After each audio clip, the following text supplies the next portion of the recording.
want to concentrate today on people with disabilities who reach the age of 18 and then there aren't appropriate training spaces, or the people who are providing training don't have the expertise that's needed.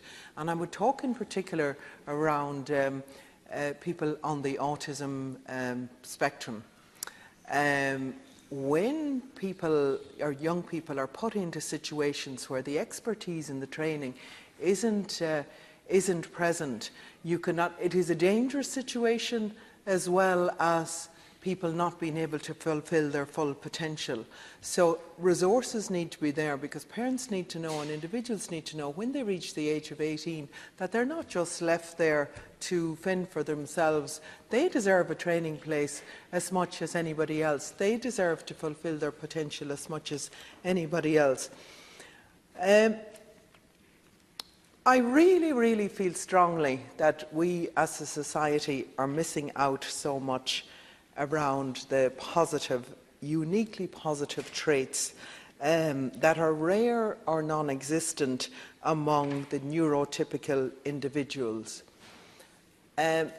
We have many people with disabilities, or many people with the condition of autism or Asperger's or dyspraxia or other conditions. And we don't seem to realise that history is full of people on the autism spectrum who have done the most brilliant things. And among those are like Hans Christian Andersen, Charles Darwin, Albert Einstein, of late Bill Gates and Steve Jobs. All of these people did most magnificent things. And I feel by not providing the right environment and the right training and the right employment for people with autism, we are selling society short. Some of the traits you will find with people with autism are they rarely lie. Wouldn't that be great? Can you imagine? I mean, we should have more people with autism in politics. We would save ourselves... Politicians be good judges in that regard, I wonder. Yeah. We would save ourselves millions. What do we spend? 500 million on tribunals. Can you imagine if we had people in there who didn't lie? We could save all that money. They live in the moment, tend to live in the moment. Yeah. And they rarely... You're broadening the scope of this. I really think we need to think... we need to think outside the box in terms of how we capture the expertise that are within people with autism and the other conditions that I mentioned. They rarely judge others. They're passionate about what their focus is on, whatever it might be. They're not tied to social expectations, and they have terrific memories.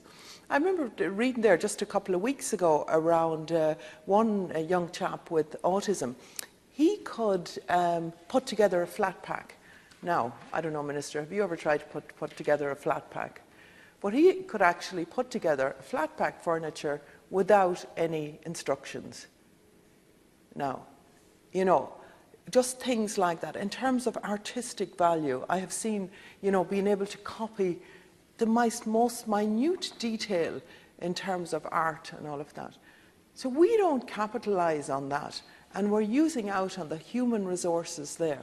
Were we to provide, proper training and proper environments, we could do so much more, as well as the individual fulfilling their potential, and the families and the joy they would get out of that, of watching them fill their potential.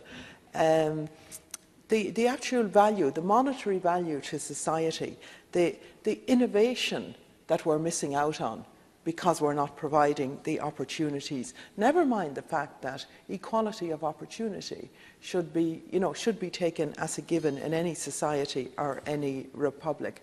We're not using the advances in technology, again, to be able to assist people with disability, not only people with autism, but people across the board with disabilities. I'll leave it at that for today, Minister, but I think we need to think differently about people with disabilities and what we're missing out on if we don't resource them properly and provide the right opportunities. Very much.